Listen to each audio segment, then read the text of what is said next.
মুক্তিযুদ্ধের নেতৃত্বদানকারী বঙ্গবন্ধু শেখ মুজিবুর রহমান, সৈয়দ নজরুল ইসলাম, তাজউদ্দিন আহমেদ সহ 1970 সালের নির্বাচিত নেতাদের মুক্তিযোদ্ধার স্বীকৃতি বাতিল করে নতুন অধ্যাদেশ জারি করা হয়েছে। এখন তাদের পরিচয় দেওয়া হবে মুক্তিযুদ্ধের সহযোগী হিসেবে।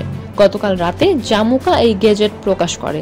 নতুন অধ্যাদেশে মুক্তিযোদ্ধাদের স্বীকৃতি পুনর্বিন্যাস করা হয়েছে।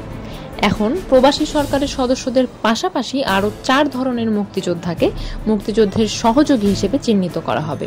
এর মধ্যে প্রথম শ্রেণীতে রয়েছেন বিদেশে অবস্থানরত সেই সব বাংলাদেশি পেশাজীবী যারা মুক্তিযুদ্ধের সমর্থনে গুরুত্বপূর্ণ ভূমিকা রেখেছেন এবং আন্তর্জাতিকভাবে জনমত গঠনে কাজ করেছেন।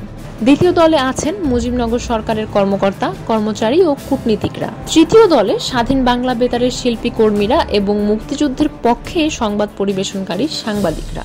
চতুর্থ দলে রয়েছে ঐতিহাসিক স্বাধীন বাংলা ফুটবল দলের সদস্যরা। 2022 সালের মুক্তিযোদ্ধা কাউন্সিল আইন বাতিল হওয়ায় বঙ্গবন্ধু, প্রবাসী সরকারের সদস্য এবং 4 বিশেষ শ্রেণীর ব্যক্তিদের বীর মুক্তিযোদ্ধা মর্যাদা বাতিল করা হয়েছে। নতুন অধ্যাদেশে তাদের এখন মুক্তিযুদ্ধের সহযোগী হিসেবে স্বীকৃতি দেওয়া হচ্ছে।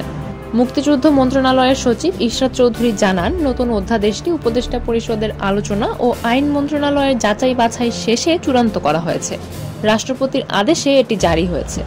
শীঘ্রই বীর মুক্তিযোদ্ধাদের হালনাগাদ তালিকা প্রকাশ করা হবে। নতুন অধ্যাদেশে বীর মুক্তিযোদ্ধার সংজ্ঞা স্পষ্ট করা হয়েছে। এখন শুধু তারাই বীর মুক্তিযোদ্ধা হিসেবে স্বীকৃতি পাবেন যারা 1971 সালের 26শে মার্চ থেকে 16ই ডিসেম্বর পর্যন্ত সরাসরি যুদ্ধে অংশ নিয়েছিলেন বা প্রশিক্ষণ শিবিরে নিবন্ধিত ছিলেন। এছাড়াও নির্যাতিত নারী এবং আহত মুক্তিযোদ্ধাদের চিকিৎসা সেবা দানকারী চিকিৎসক ও নার্সরাও এই তালিকায় অন্তর্ভুক্ত হয়েছেন। মুক্তিযুদ্ধের নতুন সংজ্ঞায় বলা হয়েছে, এটি ছিল পাকিস্তানি বাহিনী ও তাদের সহযোগীদের বিরুদ্ধে বাংলাদেশের স্বাধীনতা অর্জনের লড়াই।